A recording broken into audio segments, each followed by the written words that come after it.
Sejam bem-vindos a mais um podcast da série comemorativa dos 50 anos da Alba Consultoria. Nosso tema hoje é o que os líderes podem oferecer em um mundo em transformação. E estamos aqui com uma figura muito importante para nós do mundo empresarial, político e da área de educação e sustentabilidade. É Ricardo Jung, uma figura de muitas marcas para a nossa sociedade Brasil.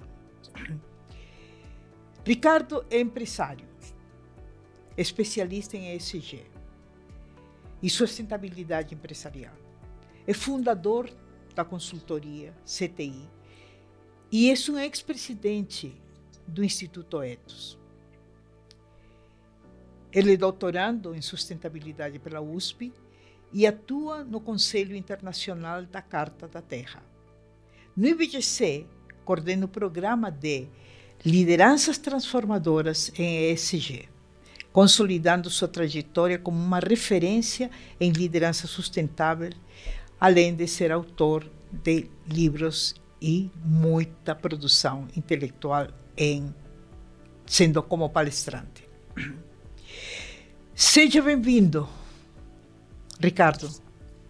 Obrigado, Rosa. É um enorme prazer estar com você hoje nesse seu podcast. É um relacionamento de muitos anos, né? E de trabalho profissional também. Fico muito feliz de poder estar aqui.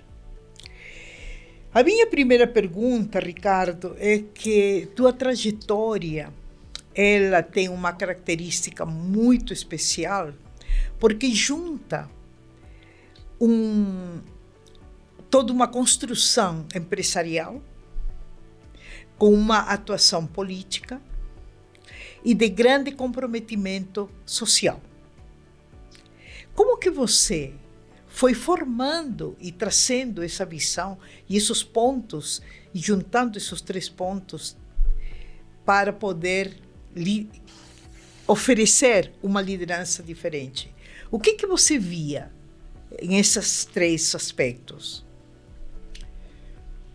Então, a sua pergunta é bem interessante porque me remete a 3 fatores na minha formação que acho que influenciaram muito nesse aspecto. O primeiro deles é que durante a minha infância, dos 7 até quase os 30 anos, nós tínhamos uma propriedade da família em Ilhabela que nós íamos com muita frequência, e isso nos ofereceu a oportunidade de ter um contato muito intenso com a natureza, né? E daí eu acho que vem o meu gene da sustentabilidade do meio ambiente. Depois eu estudei na Fundação Getúlio Vargas e fiz administração pública na década de 70. E nós ainda estávamos na ditadura militar e muitos dos professores com pensamento crítico estavam na GV, né, meio que abrigados, né, de perseguições políticas no governo Paulo Egídio Martins. Então tive a oportunidade de ter aula com pessoas como Maurício Trottenberg, pessoas como Eduardo Suplicy, pessoas que me despertaram para a questão social e para a questão política. E o terceiro fator, Rosa, é o fato de eu ter a felicidade de gerir uma empresa de franquia. A nossa família era proprietária da rede de escolas IASES Internactus, de ensino de línguas e educação internacional, e o IASES era uma franquia. E numa franquia, você não é dono, você é guardião. E você precisa compartilhar os destinos da organização com centenas e centenas de parceiros, né? E se você não tiver um propósito, um diferencial importante, você não mantém os franqueados agregados na organização. E eu tenho muito orgulho, o IASES não pertence mais a nós, mas está no seu 45º ano, né? Quer dizer, é um modelo que se mostrou longevo e temos franqueados que estão há mais de 50 anos na rede. Então, no IASES eu aprendi como lidar com organizações compartilhadas. Esse conceito de gestão multi-stakeholder já estava muito presente na minha experiência no IASES. Uhum.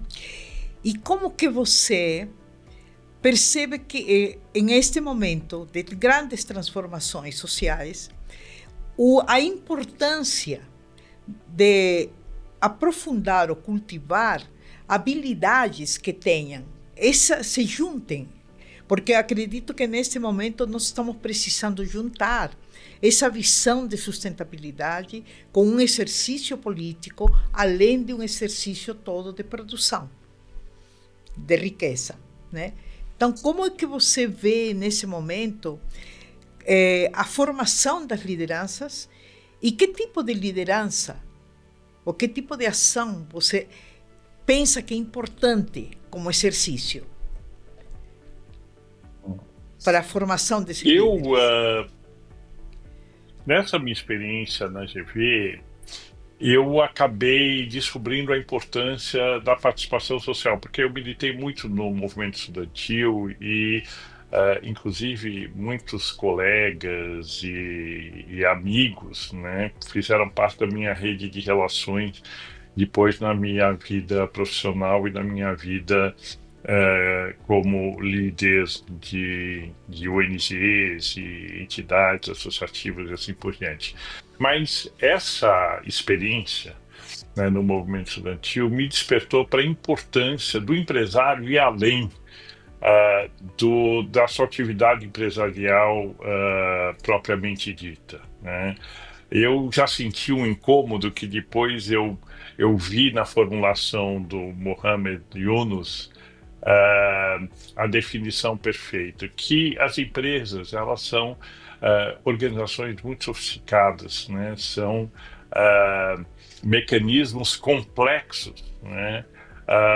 Que não podem se limitar apenas a dar lucro, né? As organizações, por definição, elas têm um impacto social e nós precisamos reconhecer nesse impacto social uma vantagem competitiva e não se furtar dessa participação.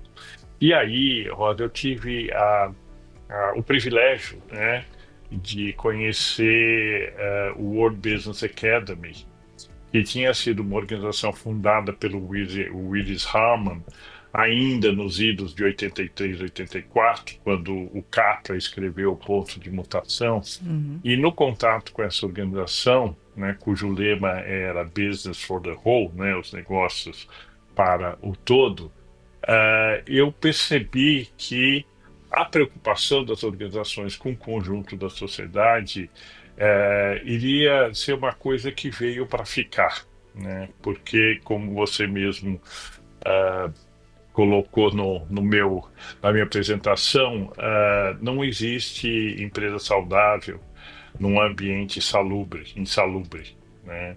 É fundamental que a sociedade funcione bem para que as empresas possam funcionar bem, né? E as empresas precisam ser protagonistas disso. Isso acabou me levando ao contato com 3 outras lideranças empresariais que tiveram uma influência muito grande em mim. Você conhece todas elas, né?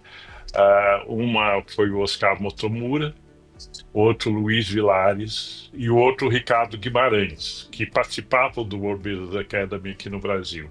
Eles acabaram sendo uma influência seminal para que eu entrasse no pensamento nacional das bases empresariais. Uhum.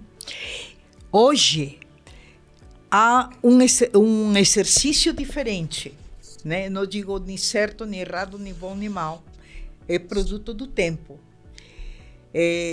Tudo é muito rápido e tudo precisa ser muito pragmático e tudo precisa de um resultado palpável e de uma evidência, né? Estamos vivendo um mundo de pressão por resultado.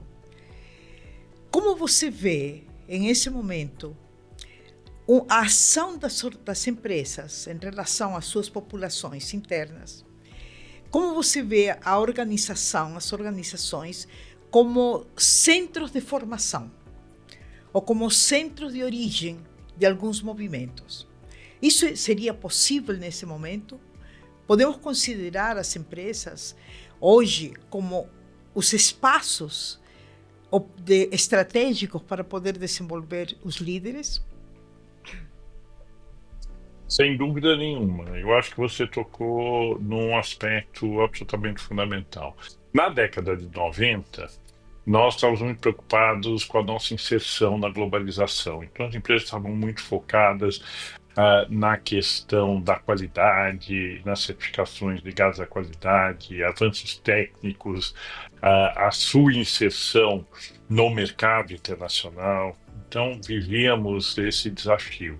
Quando entramos para a década de 2000, nós começamos a viver os primeiros impactos da questão socioambiental. E, junto com isso, os efeitos incríveis da internet. Lembrar que a internet entrou no Brasil em 97, então 2000 já foi um ano que nós começamos a sentir a grande influência da internet.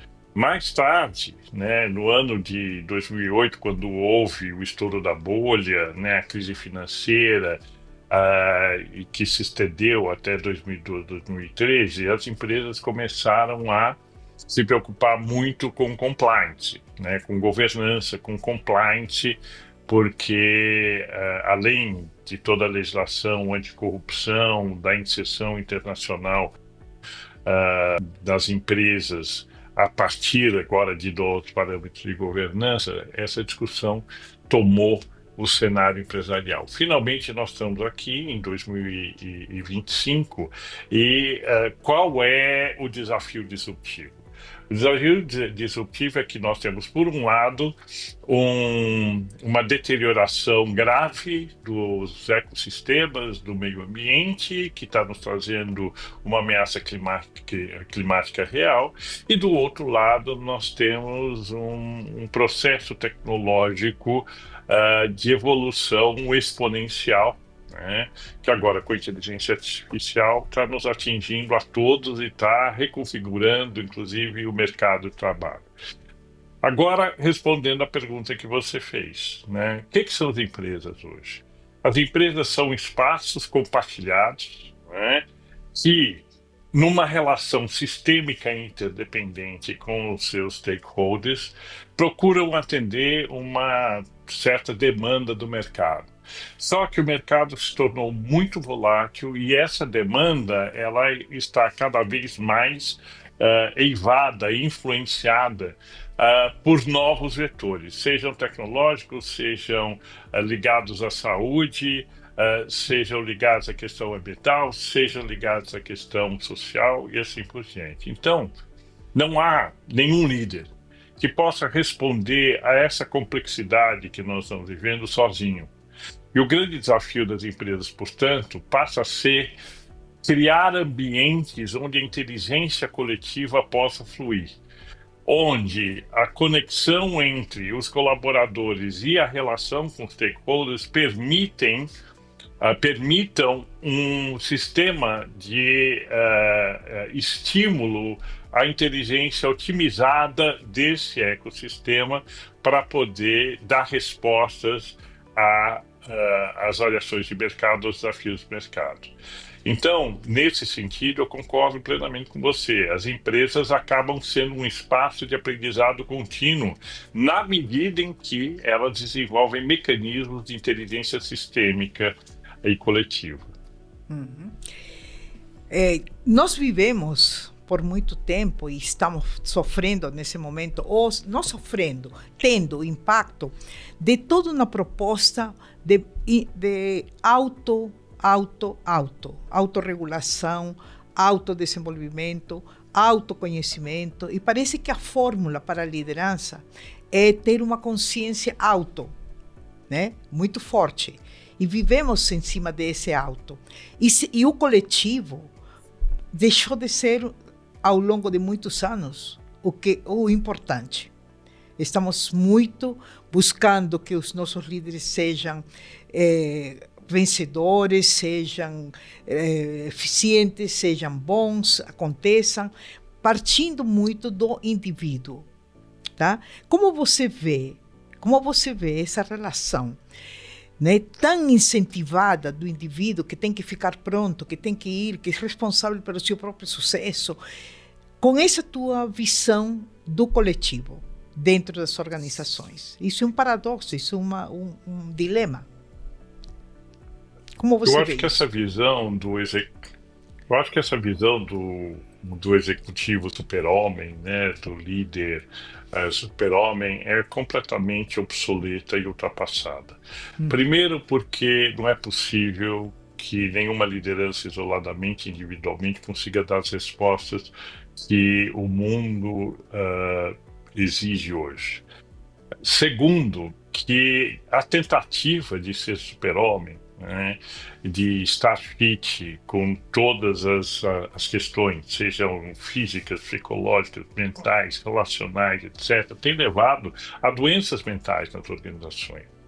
Nós acabamos de ver agora a nova legislação brasileira, né, sobre problemas mentais, né, nos ambientes de trabalho.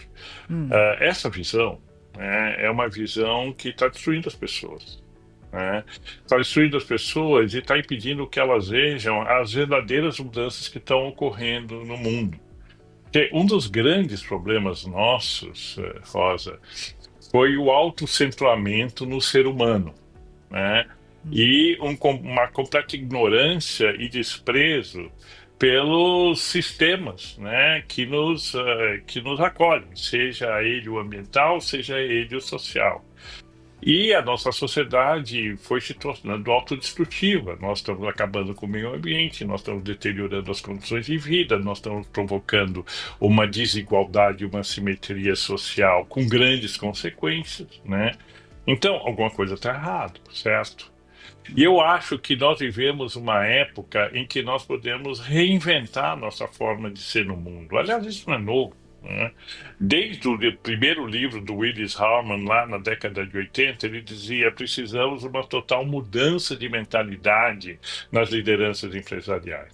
De uma certa forma, eu acho que a gente tem conseguido avançar. Por exemplo, o conceito de ESG, né, que é um novo rótulo para a responsabilidade social empresarial, mas o conceito ESG tem criado nas empresas a oportunidade de discutir esses outros aspectos. A questão da diversidade, por exemplo, ela é fundamental, não só do ponto de vista social, mas é fundamental do ponto de vista da inteligência corporativa. Quanto mais diverso é um corpo organizacional, mais inteligente ele tende a ser.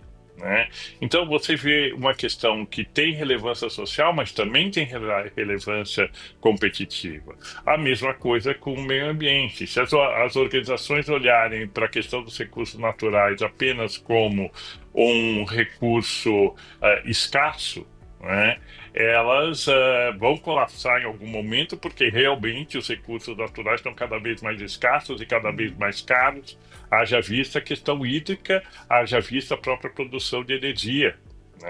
Então, as empresas precisam estrategicamente olhar de como é que elas podem contribuir na regeneração desses mesmos recursos das quais ela depende. Então, não há hoje a possibilidade de um líder ter sucesso sem visão sistêmica. Nas minhas aulas, eu digo para as lideranças das organizações: olha, sem visão sistêmica não tem jogo.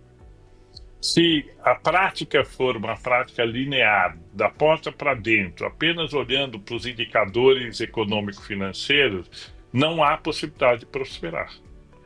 Então, mudou muito, não só a demanda por líderes com visão sistêmica, um alto grau de maturidade e consciência e, ao mesmo tempo, com uma capacidade de criar espaços e criar ambientes em que as pessoas se conectem e colaborem. E como que você vê todo o desenvolvimento tecnológico, né, que está ali, acessível, inteligência artificial, impactando tão profundamente processos mentais, impactando muito a própria existência e o valor, o sentido de valor que o indivíduo tem para seu pensamento, para sua criação, independente da grande ajuda que pode ser uma inteligência artificial, né? Como que você vê, nesse momento, um caminho, uma saída ou algum encaminhamento para isso? E que responsabilidade tem a liderança sobre isso? Eu acho que nós vivemos tempos extraordinários, né? Acho que são tempos extraordinários porque nós temos a possibilidade de nos reinventarmos como pessoas e como civilização. Nós temos tido acesso a informações, a sistemas, a tecnologias, a um nível de consciência político, social, ambiental bastante elevado. Então, eu acho que a tecnologia liberta o ser humano, né? Só que nós educamos as pessoas para o mundo que não existe mais. O mundo da inteligência artificial, da tecnologia, da regeneração socioambiental, da mitigação dos eventos climáticos extremos, é um mundo que nós não fomos preparados quando nós estávamos na escola e continuamos não preparando os jovens para essa realidade. Então, a inteligência artificial, olha que coisa maravilhosa, Rosa. A inteligência artificial, com todos os seus perigos, né, ela é a possibilidade da atuação hiperbólica, né, da inteligência humana. Isso significa o quê? Significa que todo ser humano tem acesso a tudo aquilo que a humanidade já produziu em tempo real, né? Quer dizer, então, imagina, eu sou doutorando em sustentabilidade, você também é doutora e mestranda, imagina as horas e horas e horas e horas de pesquisa que nós precisávamos fazer para poder afirmar qualquer coisa. Hoje nós precisamos de todas essas horas, nós podemos utilizar as informações que estão à nossa mão para validar teses, né? Para criar novas ideias, para organizar novos sistemas, para agilizar processos. Eu estou, por exemplo, de um grupo, né, que é um grupo com idade média entre 45 e 60 anos. Então, claro, eu sou uma exceção desse grupo, mas é um grupo que está trabalhando muito fortemente o novo papel das lideranças e quais são as dimensões que o líder precisa conseguir dialogar. Ele não vai conseguir dialogar com os mecanismos arcaicos que nós aprendíamos na faculdade. Ele precisa de toda essa tecnologia. Então, se nós tivermos a inteligência adequada, nós podemos utilizar essas tecnologias para potencializar a nossa inteligência. Agora, se nós entramos lá no prompt da inteligência artificial com perguntas idiotas, nós também vamos ter respostas muito, muito insatisfatórias. Agora, se nós temos a inteligência e a criatividade para entrar no prompt com perguntas estruturadas que possam extrair da inteligência artificial o máximo de informação, é incrível o que a inteligência artificial pode fazer. E hoje, todo e qualquer líder precisa ser um expert em inteligência artificial. Essa coisa de negar a inteligência artificial, ter medo da inteligência artificial, ter, enfim, né, cuidados excessivos com a inteligência artificial, vai prejudicar o líder. Porque se é verdade a minha tese de que a inteligência artificial potencializa a inteligência humana, o líder, para agir do seu máximo potencial, ele precisa usar a inteligência artificial da forma mais habilidosa possível. Você teria, pela tua resposta, né, eu vou um pouquinho para a figura desse líder, mas ele precisa reter nele algumas condições básicas para poder usar toda essa oportunidade, poder se relacionar com aquela inteligência e poder fazer transformações a partir dela. Mas o que ele, no teu entendimento, ele, líder, pessoa, humano, precisaria reter ou preservar nele, ou desenvolver nele, para ser verdadeiramente alguém que pode aproveitar tudo isso que está ali. Ótima pergunta, Rosa. Nós não podemos esperar que o ser humano seja um polímata, né? Que, enfim, saiba de tudo. Mas nós temos que ter consciência de que o mundo hoje é multidisciplinar e transversal. Então, o pensamento sistêmico é obrigatório. Eu fiz uma experiência recentemente com um grupo, né? Onde eu introduzi o pensamento sistêmico na gestão ESG. E eu fiquei admirado, e olha que nesse grupo tinham engenheiros, tinham, enfim, pessoas muito preparadas. Eu fiquei impressionado de ver como nós não conhecemos o pensamento sistêmico. Nós não conseguimos correlacionar multicausalidades numa dada situação. E não conseguimos ver os feedbacks positivos e negativos de muitas das ações que nós tomamos nos N elementos de um sistema que está sendo gerido por nós, né? Então, eu diria que o primeiro ponto é adquirir habilidade em pensamento sistêmico.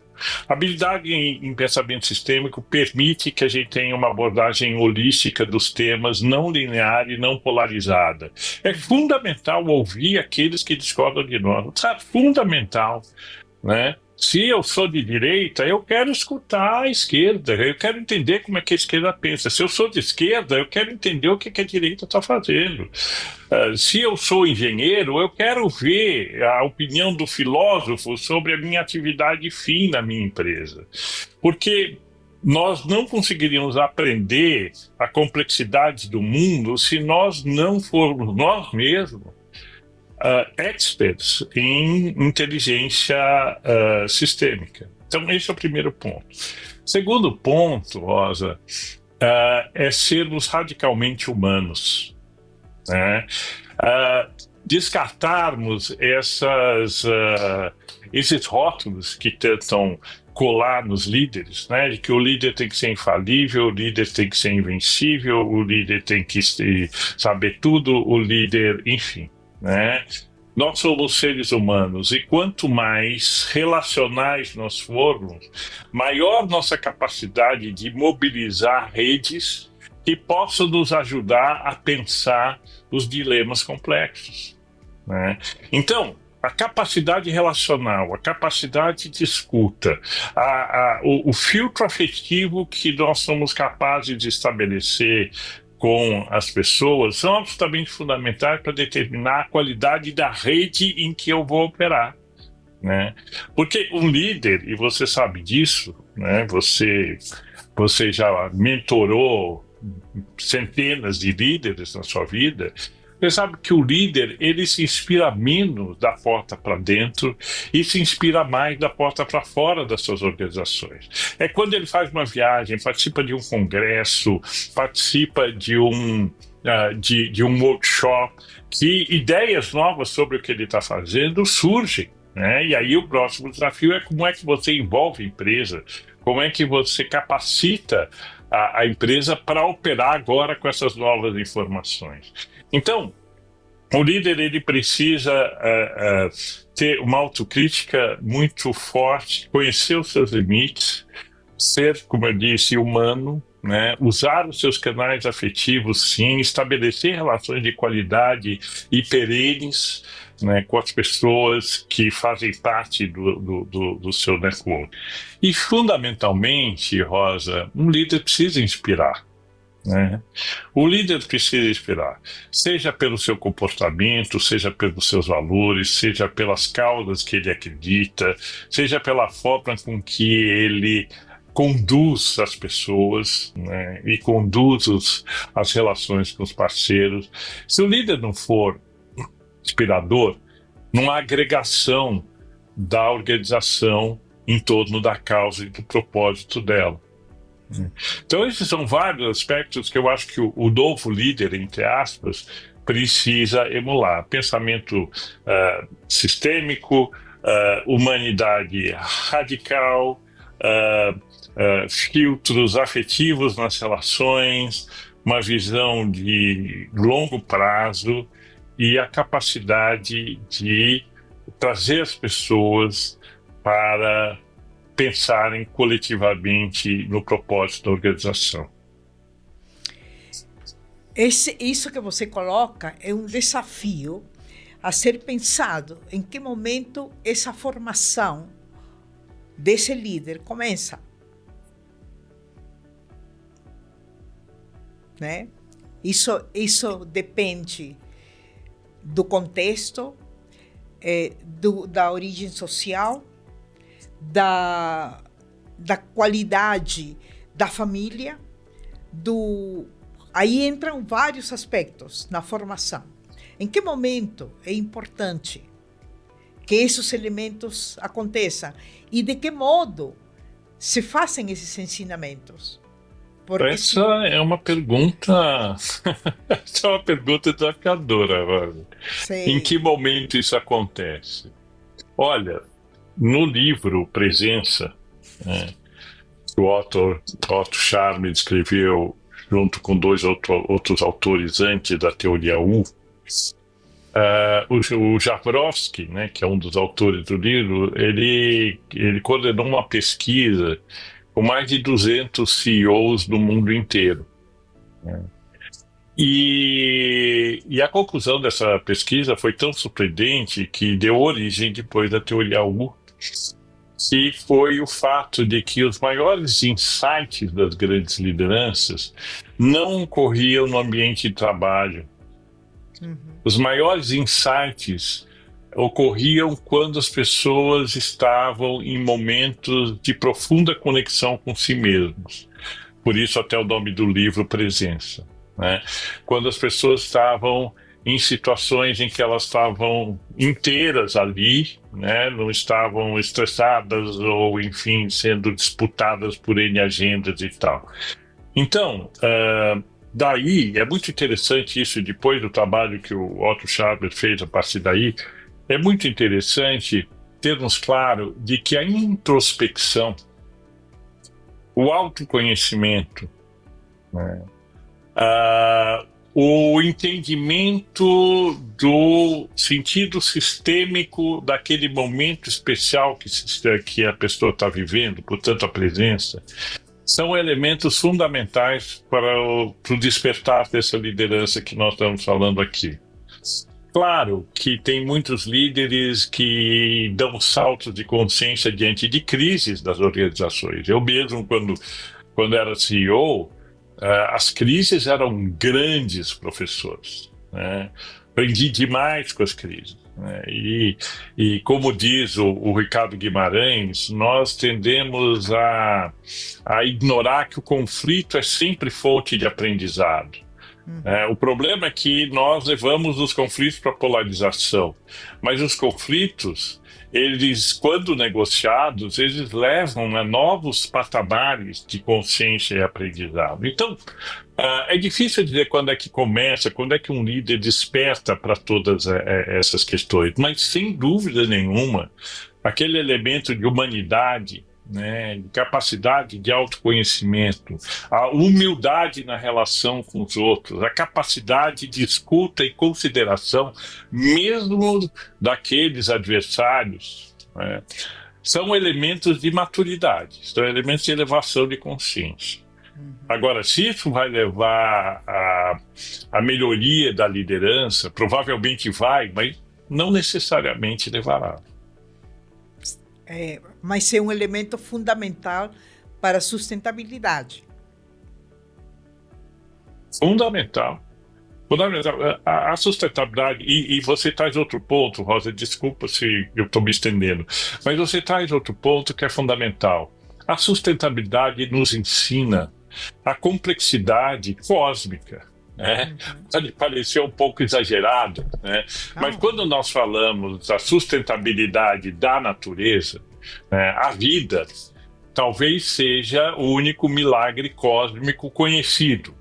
Existem outros projetados, né, da mente humana, mas o único milagre que só existe aqui nesse planeta e dessa forma e com essa sabedoria é a natureza.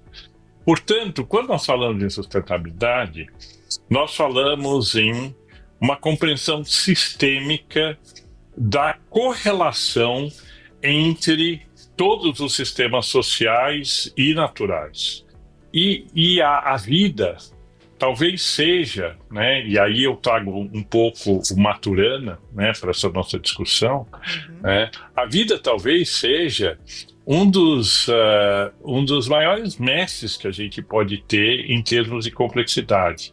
Cada solução dada pela natureza para qualquer organismo e para qualquer ecossistema foi exercitada, praticada em acertos e erros, numa espiral de evolução há milhões de anos. Né? Só nós, seres humanos, temos a arrogância, né, de achar que a nossa inteligência é uma inteligência superior à da natureza. A nossa inteligência ela faz parte da natureza, mas a inteligência da natureza, e daí a importância da compreensão da sustentabilidade, ela de longe é superior a nós. Então, por exemplo, só o fato da natureza não tem lixo. Não tem lixo. A economia da natureza é, por definição, circular. Aí a gente vai inventar, né, uma economia que gera lixo, que não é circular, que produz um monte de problema, que acaba envenenando, inclusive, os recursos que nós precisamos para poder viver. Então, é uma estupidez. Né? Estupidez que eu acho, Rosa, vem sendo corrigida por essa visão de desenvolvimento sustentável, mas está sendo necessário que a natureza nos ameace, né?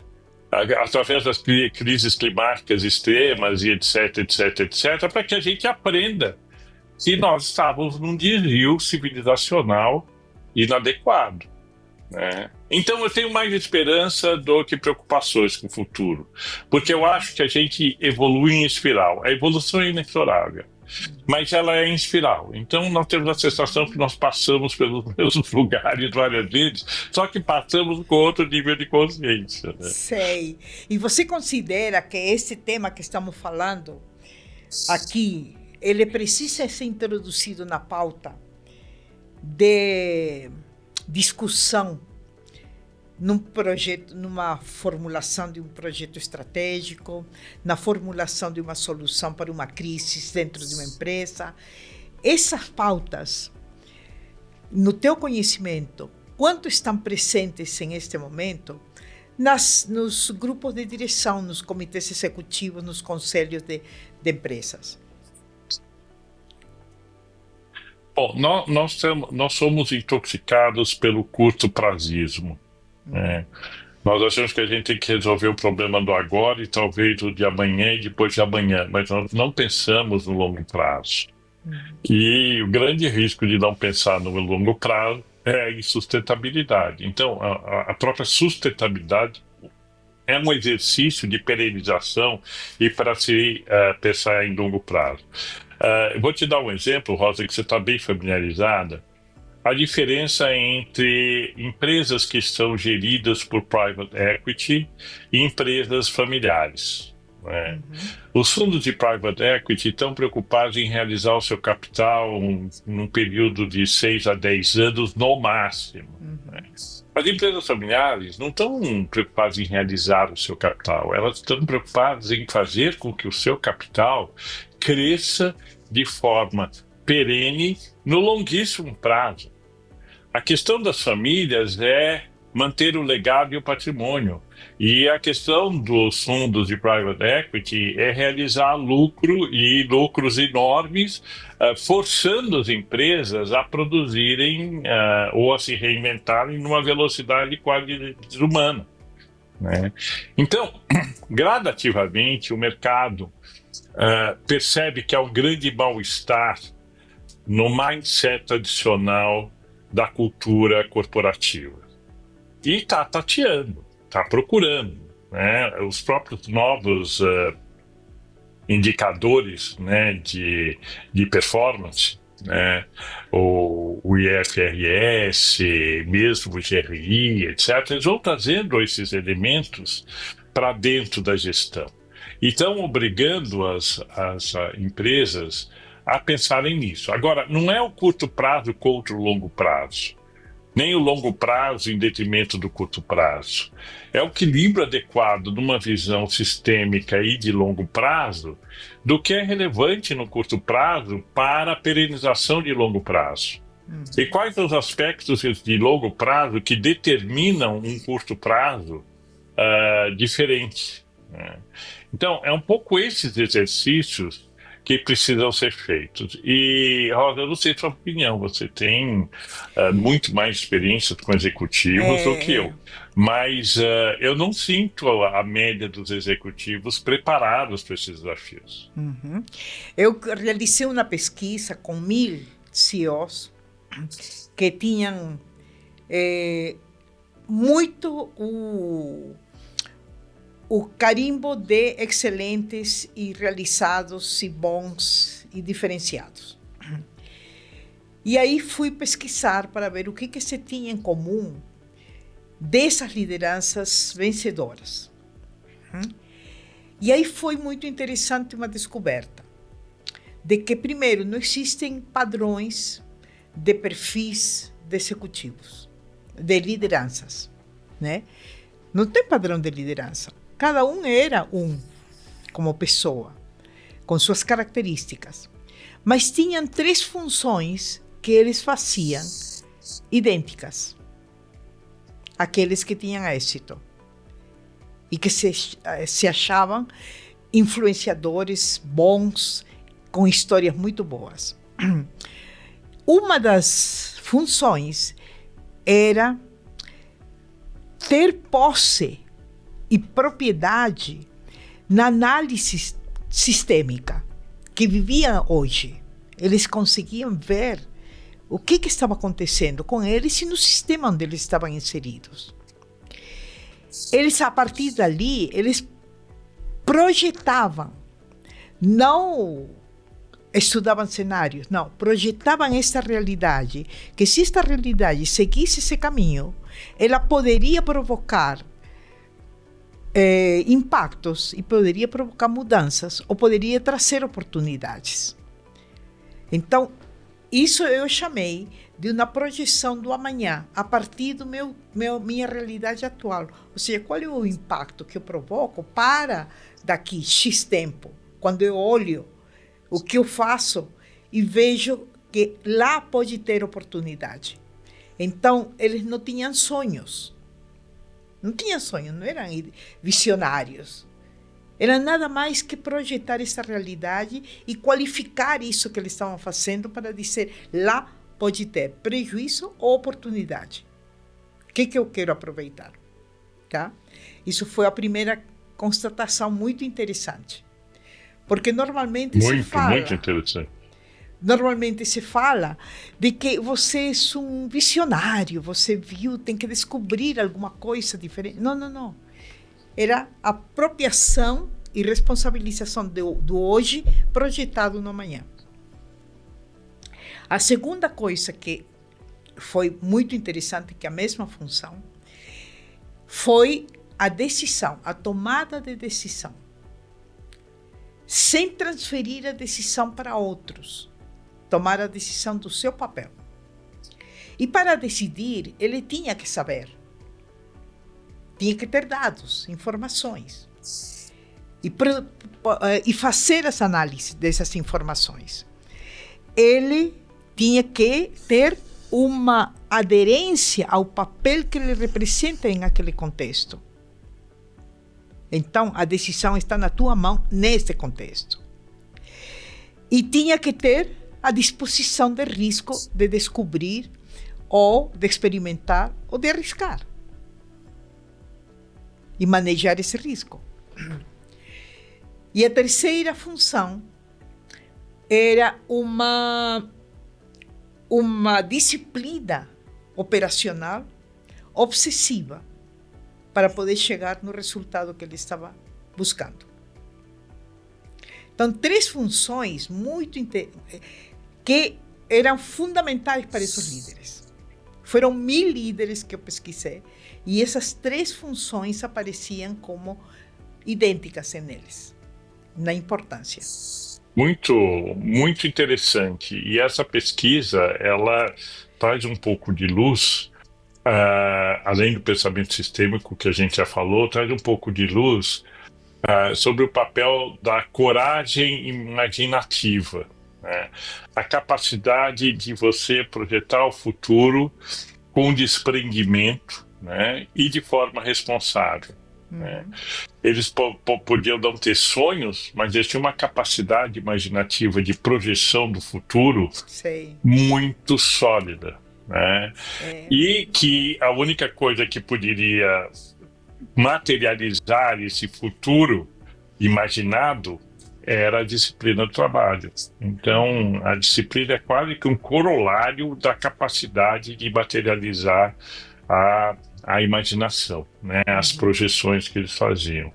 Muito interessante. O único ponto que eu levanto, eu acho que o ponto 1 e 2 são muito, muito importantes e necessários. O único ponto que eu levanto é o quanto que essa disciplina, esse senso de responsabilidade e essa busca por fazer acontecer aquilo que foi projetado envolve as pessoas e não sacrifica as pessoas no processo. Exatamente, porque nesse momento é exatamente esse um ponto, né? Quando vemos a condição de saúde mental, a segurança psicológica dentro das empresas, nas relações, a satisfação por fazer aquilo que está sendo feito. Acompanhamos indicadores de demissão voluntária de líderes que estão cansados, que eles preferem abandonar do que porque não existe uma condição para eles saírem bem daquela circunstância que estão vivendo. Em esses últimos 2 anos tem acontecido uma quantidade imensa de demissões de líderes, especialmente na faixa de 45, 50. Voluntariamente. Sim, para mudar. Exatamente a faixa em que eles vão perdendo a vitalidade, né? É quase como se tivessem gasto, né, o seu estoque de vitalidade que nós temos entre os 25 e 45 anos, né? Então esse é o ponto, quer dizer, como exercer disciplina sem se autodestruir ou destruir os liderados, né? Por isso que eu acredito muito em gestão compartilhada. Não no compartilhamento das responsabilidades precípuas, né, de uma delegação irresponsável e não monitorada, mas no envolvimento de equipes no projeto, de forma que todos são corresponsáveis e realmente se envolvem no processo. E para isso não adianta o líder exigir apenas, ele precisa galvanizar a equipe, né? Despertando na equipe o que aquela equipe tem de melhor para que esse coletivo possa efetivamente materializar a projeção imaginada, né? Muitas vezes tenho falado e tenho voltado a Confúcio, né? Para falar de que a nossa humanidade, ela se sustenta pela intenção de vida que você tem para você e tem para o outro. Então, muitos processos... Perfeito. Né? Muitas formas de trabalho. Perfeito, é isso. A tese de Maturana que eu citei aqui, da autopoiesis, é exatamente isso, né? A vida é resultado de um processo de auto-reinvenção, né? Quer dizer, é o estresse que permite o nascimento da vida, né? E ela não é um fenômeno espontâneo apenas, né? Quer dizer, existe todo o processo. Então, qualquer materialização, eu já acho um ponto muito importante da tua pesquisa, né? Qualquer materialização de uma projeção, de uma visão de futuro, exige muito trabalho, muita disciplina, muito engajamento. Por isso que não basta o poder hierárquico, né? O poder da imaginação, o despertar do espírito colaborativo no mais alto grau é tão importante quanto, né? Muitas vezes os líderes pensam que por ter a visão estratégica e ter o poder hierárquico, isso basta, que as pessoas vão caminhar naquela direção. Você sabe que as pessoas só dão o melhor de si quando acreditam que aquilo que elas estão fazendo são boas para elas, são boas para o seu desenvolvimento, não só materialmente, mas também psicologicamente, espiritualmente, né? Se as pessoas não veem uma compensação no seu crescimento, elas vão dar o mínimo de si, não vão dar o máximo de si. E o líder precisa despertar esse máximo das pessoas, das equipes, para que haja possibilidade real de materialização de questões futuras, né? Dessa imaginação, dessa visão do futuro. E essa questão, como que você vê hoje, né? Porque tem muitas terminologias, muitas abordagens que viram um pouco de mantras, mas eles aparecem e desaparecem, né? Em esse momento, nós temos muito um pressuposto de que se as empresas ou as pessoas buscam um propósito e operam em cima de um propósito, elas conseguirão um nível de excelência pessoal ou de negócio, né? E vão entrar num patamar superior àquele que eles estavam. Como que você traz para a tua experiência, né, essa questão do propósito? Porque isso é uma questão aparentemente nova e vira mantra. Mas por trás disso, o que você vê? Então, Rosa, eu acho que nós usamos as palavras muito e de forma irresponsável, né? E isso cabe para a palavra sustentabilidade, isso cabe para a questão de propósito, valores, princípios, etc.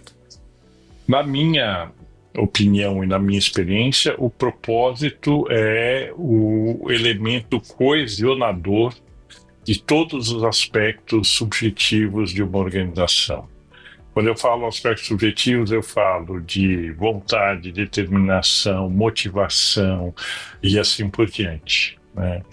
Um propósito, para funcionar, precisa ser construído de baixo para cima, né?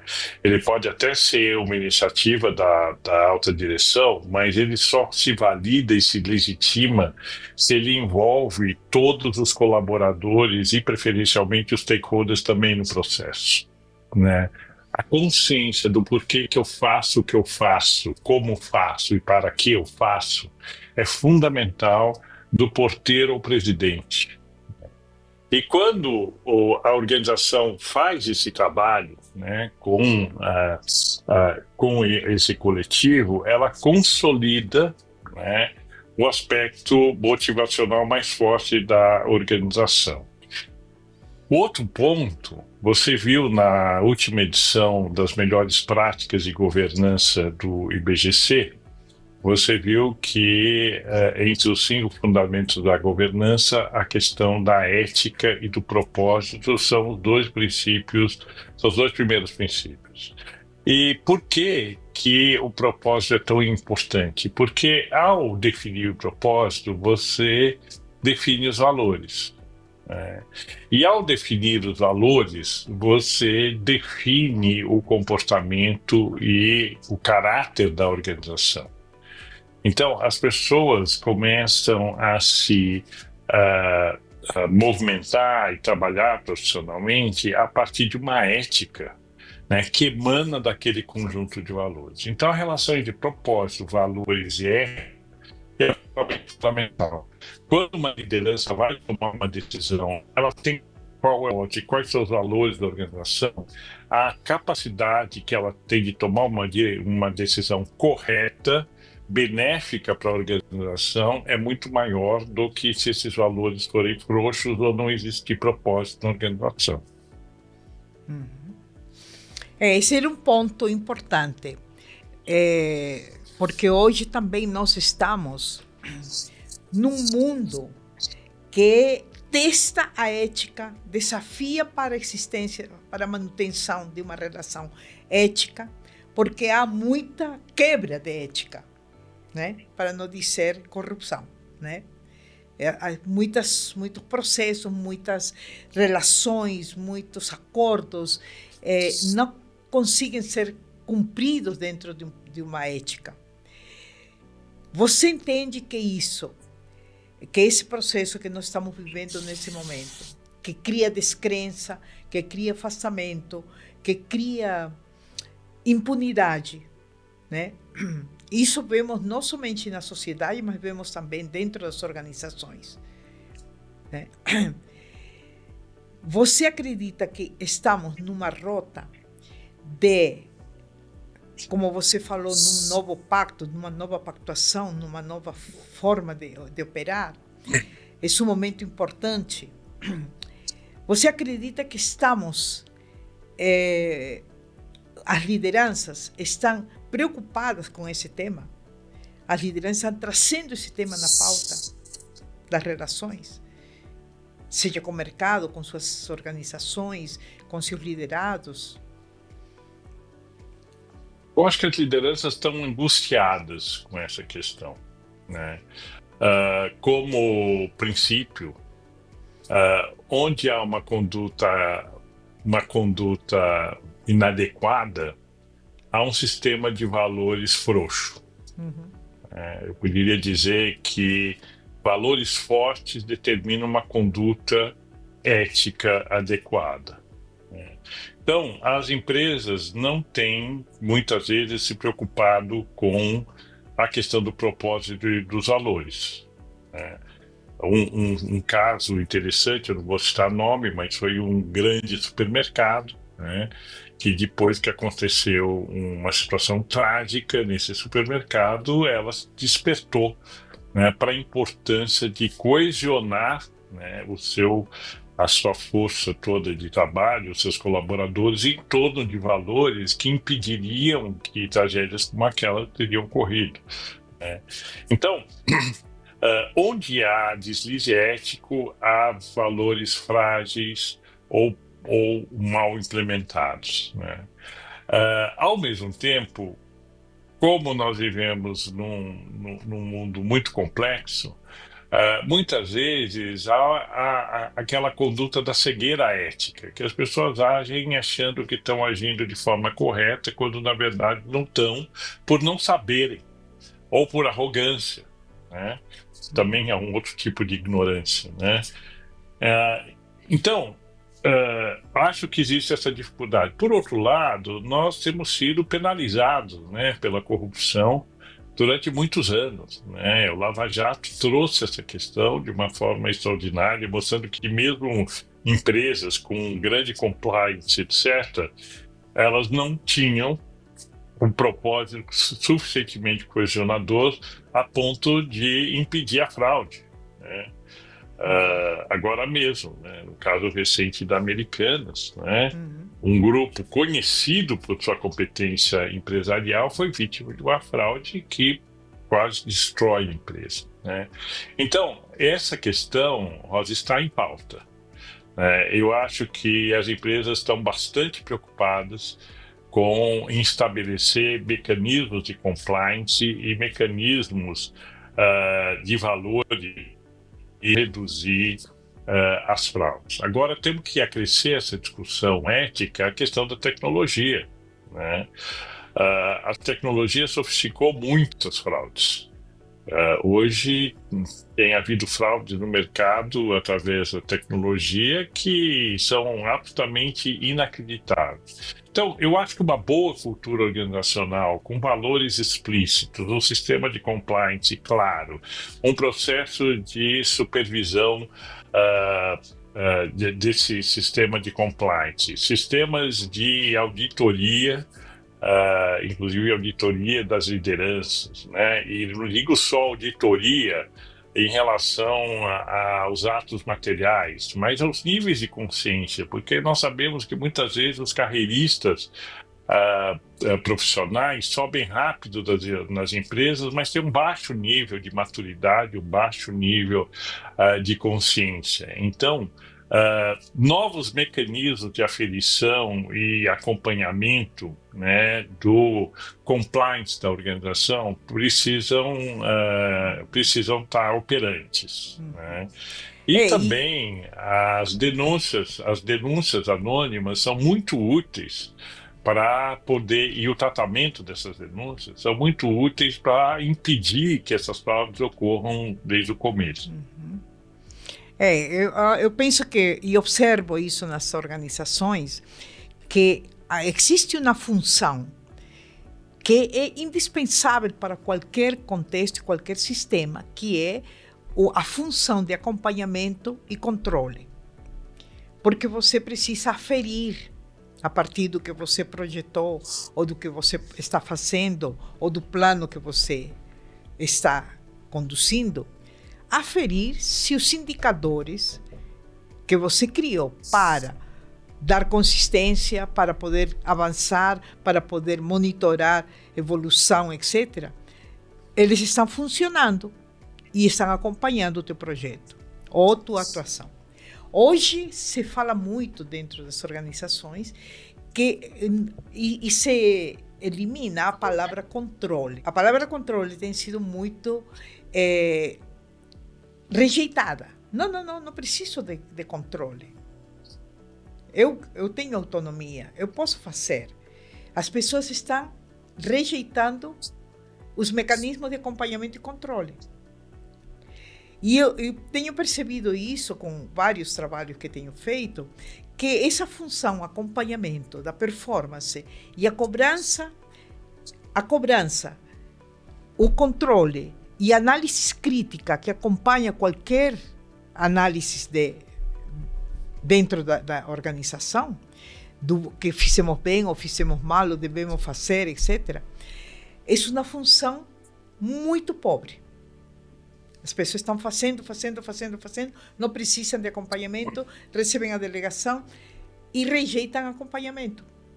E tem dificuldade de feedback, tem dificuldade de crítica. Tem dado até processos de assédio, né? A empresa ser processada porque o chefe foi muito duro na crítica, muito duro na cobrança. Então, você acredita que existe uma lógica para isso? Existe uma necessidade desse acompanhamento? Quando você fala sobre esse engajamento das pessoas, esse compromisso, esse seguir o sonho, seguir um sonho, seguir uma causa, exige controle. Gostaria de te ouvir um pouquinho nesse ponto, porque me parece, eu pessoalmente, que o processo crítico é indispensável.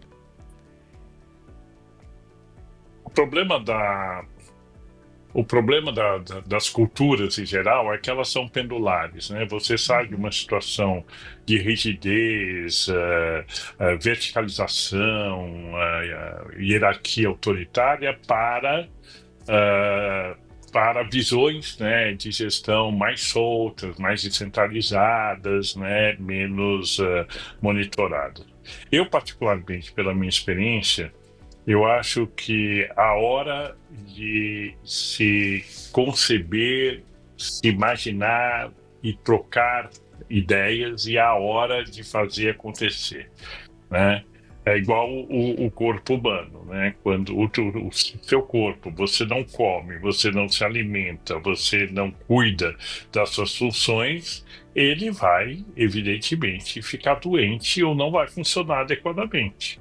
Agora, sua mente né, para poder voar, né, para poder imaginar, para poder sonhar, para poder. Ele precisa de um corpo são, né, um corpo que esteja em funcionamento. É a mesma coisa para a empresa. Né?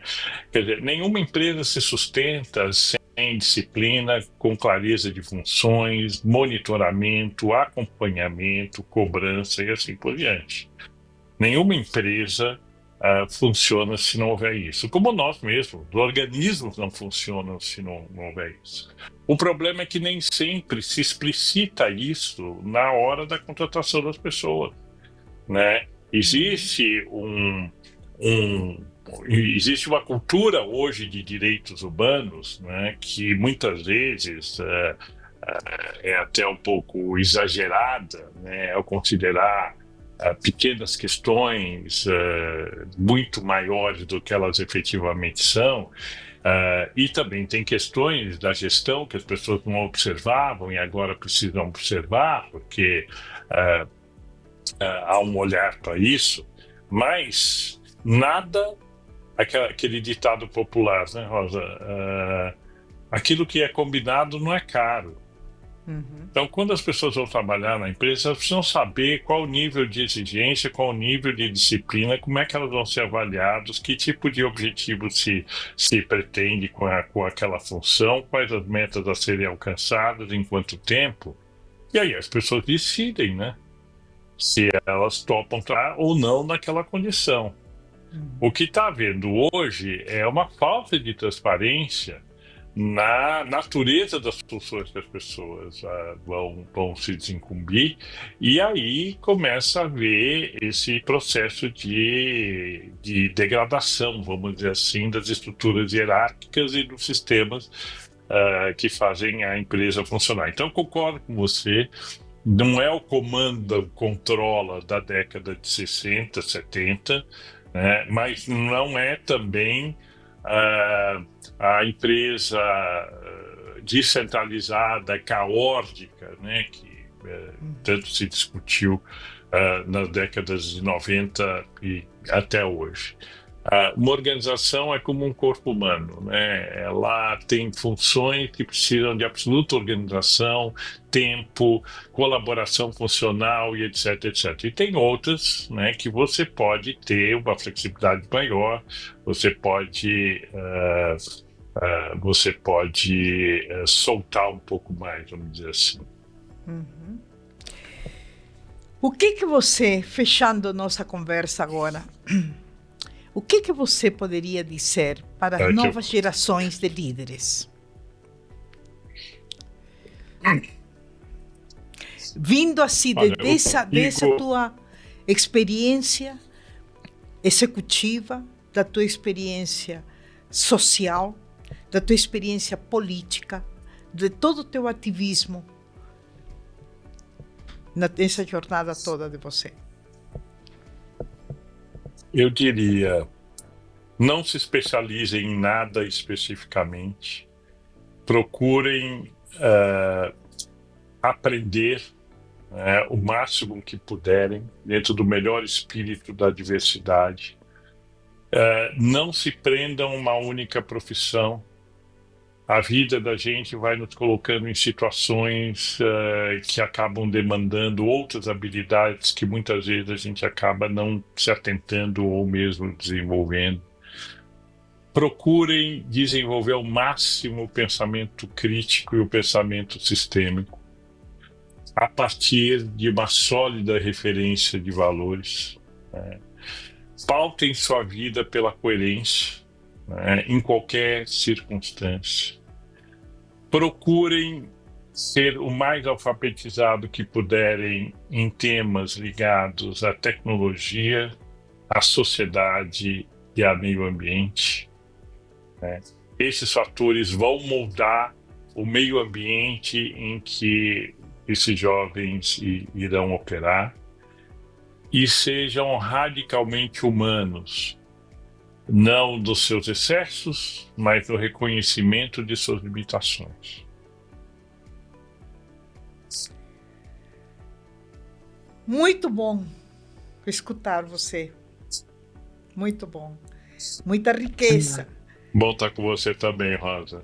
Oh, passou uma hora de conversa entre nós dois. Espero que todos vocês que estão acompanhando esse podcast acolham e armazenem dentro de vocês e utilizem as palavras do Ricardo Jung. Parabéns, Ricardo. Muito obrigada. Muito obrigado. Foi um enorme prazer, uma honra estar aqui com você e com você, né, nossa audiência, e espero te ver em breve. Muito bom. Muito obrigada. Tchau. Tchau.